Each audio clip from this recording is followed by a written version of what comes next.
सभी को जय श्री कृष्ण, जय श्री राधे। मैं आचार्य राहुल देवभूमि उत्तराखंड से आप सभी के मंगल की कामना करता हूँ। आशा करता हूँ आप सब स्वस्थ होंगे, आनंद में होंगे। ठाकुर जी से मेरी यही प्रार्थना है। सज्जनों, आज का खास कार्यक्रम, आज की वीडियो बड़ी ही खास होने वाली है उन लोगों के लिए जिनकी कन्या राशि है। आज के इस वीडियो में हम विशेष रूप से शनिदेव जो हैं वो कुंभ राशि में 29 जून से वक्री हो गए थे, जो कि 15 नवंबर तक रहेंगे। तो इसमें विशेष रूप से कन्या राशि वालों को क्या क्या सावधानियां रखनी है, क्या क्या विशेष रूप से उनको ध्यान रखना है, क्या काम नहीं करने हैं और क्या काम करने हैं, और अंतिम में उपाय भी बताऊंगा क्या उपाय करने हैं, क्योंकि 3-3.5 महीने हैं। तो विशेष रूप से उपाय करेंगे तो लाभ अवश्य होगा। तो सज्जनों, वीडियो में आगे प्रवेश करने से पूर्व मेरा आप सभी से निवेदन रहेगा, अगर आप चैनल से नए जुड़ रहे हैं तो ये बहुत ही शुभ मुहूर्त है, आप चैनल को सब्सक्राइब कर सकते हैं। वीडियो को लाइक शेयर कमेंट अवश्य करें, कोई ना कोई अपनी प्रतिक्रिया अवश्य दें और कमेंट में जय श्री राम लिख के जरूर भेजें। आपके आसपास फ्रेंड सर्कल में, परिवार में जिनकी भी कन्या राशि हो उनको वीडियो जरूर शेयर करें। धन्यवाद। तो आइए वीडियो में प्रवेश करें। सज्जनों, सबसे पहले जानना बहुत ही ज़रूरी होगा कि शनिदेव जो हैं वो एक न्यायप्रिय देवता हैं, एक न्याय जिनको प्रिय है और कर्मों के फल देने वाले शनिदेव हैं। जिस प्रकार आपने कर्म किया है, चाहे अशुभ कर्म किया हो, शुभ कर्म किया हो, उन सभी के संपूर्ण फल शनि महाराज हमको देते हैं।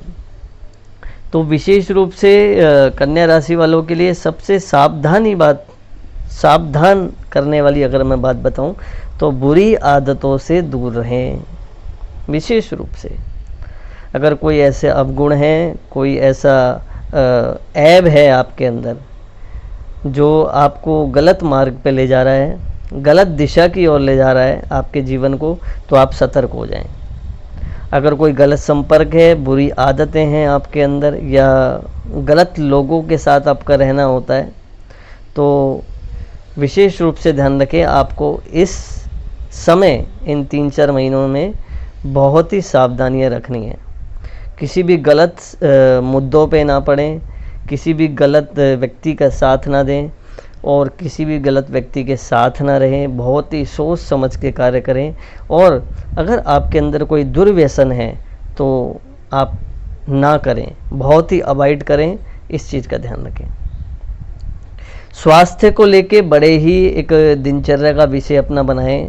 बाहर की चीज़ें, जिस प्रकार विशेष रूप से कहूँ तो योग का और प्राणायाम का अभ्यास जरूर करें, क्योंकि बाहर का किसी भी प्रकार का अगर आप गलत, जैसे ऑयली खाना होता है या फास्ट फूड होता है, इसका आप थोड़ा सा ध्यान रखें, जो कि आपके पेट संबंधित बीमारी के लिए ठीक नहीं होगा।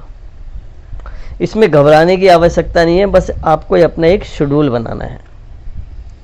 दूसरी बात, बहुत ही सोच समझ के अगर आप किसी व्यक्ति के साथ कार्य कर रहे हैं, व्यापार कर रहे हैं या किसी के अंडर में नौकरी कर रहे हैं, तो विशेष रूप से आप ध्यान रखें कि आप क्या कह रहे हैं। इस विषय का आप ध्यान रखें, आप क्या कह रहे हैं, बड़ा सोच समझ के आपको ध्यान रखना है।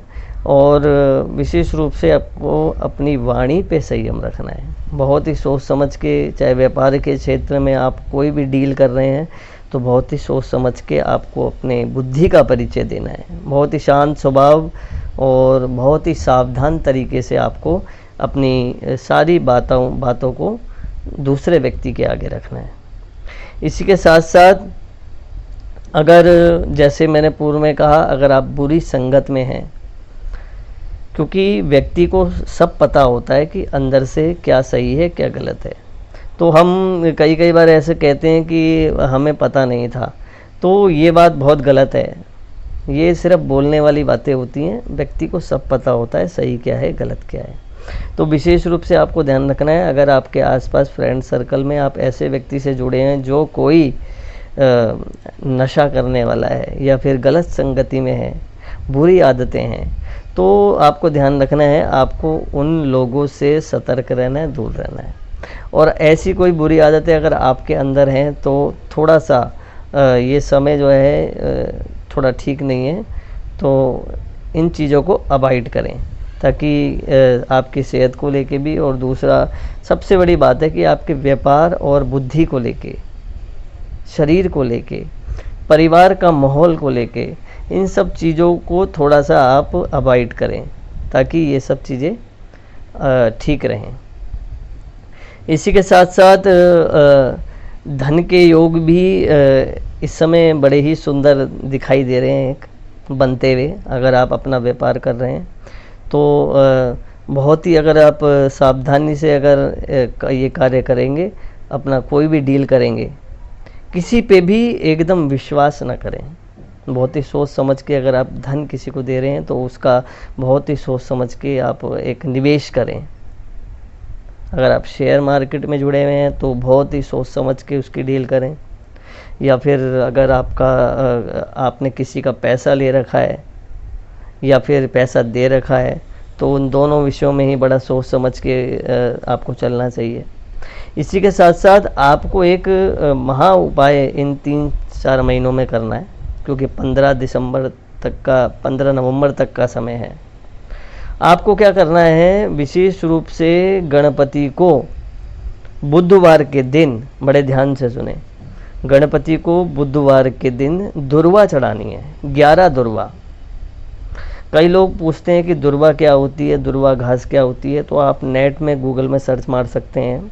3 मुंह वाली दुर्वा होती है, वो गणपति को बुधवार के दिन जरूर चढ़ाएं, और उसके साथ साथ लड्डू का, मोदक का भोग जरूर लगाएं। इसी के साथ साथ विशेष रूप से ध्यान रखें कि मंगलवार और शनिवार को विशेष रूप से अगर आप सुंदरकांड का पाठ कर सकते हैं तो बहुत ही अच्छी बात है, और नहीं तो नियमित रूप से हनुमान चालीसा का पाठ करें, भगवान सूर्य को अर्घ्य दें। ये नियमित रूप से आप करें, और सोमवार के दिन भगवान शंकर का रुद्राभिषेक करें और ब्राह्मण के द्वारा करवाएं, या स्वयं भगवान को जल या दूध की धारा भगवान शंकर को आप अर्पित करें। तो इस प्रकार धन के योग, व्यापार के योग सभी इस समय बहुत अच्छे दिखाई दे रहे हैं। और जो स्टूडेंट लोग हैं उनके लिए तो विशेष रूप से बुधवार के दिन गणपति को दुर्वा चढ़ाना, क्योंकि उनकी बुद्धि के लिए, और अगर कोई टेस्ट की तैयारी कर रहे हैं, इंटरव्यू देने की तैयारी कर रहे हैं, परीक्षा की तैयारी कर रहे हैं, क्योंकि परीक्षा भी आने वाली है स्टूडेंटों की, तो उनका सब कुछ जो रिजल्ट है वो ठीक रहे, तो इसलिए गणपति को दुर्वा जरूर चढ़ाएं। तो इस प्रकार का अगर आप कर्म नियमित रूप से करेंगे तो बहुत ही एक सुंदर योग यहाँ बनते दिखाई दे रहे हैं, जो आपके जीवन में मंगलता लाएंगे। तो सज्जनों, एक बात और निवेदन करूंगा कि भविष्यवाणी समरूप से सबके लिए एक भाव से की जाती है, लेकिन अधिक जानकारी के लिए आपको अपनी कुंडली दिखानी चाहिए, जो कि डिस्क्रिप्शन में, प्रोफाइल में हमारा नंबर रहता है। व्हाट्सएप में आपने अपनी डिटेल देके हमसे अपनी कुंडली का परामर्श, कुंडली का फलादेश करा सकते हैं, जो कि आपके लिए बड़ा ही शुभ मंगल होगा। तो नए हैं तो चैनल को सब्सक्राइब कर लें। मैं आचार्य राहुल देवभूमि उत्तराखंड से आप सभी के मंगल की कामना करता हूँ। आशा करता हूँ स्वस्थ होंगे, आनंद में होंगे। ठाकुर जी से मेरी प्रार्थना है। तब तक के लिए बने रहिए दोस्तों, मिलता हूँ नेक्स्ट वीडियो में। जय श्री कृष्ण, जय श्री राधे।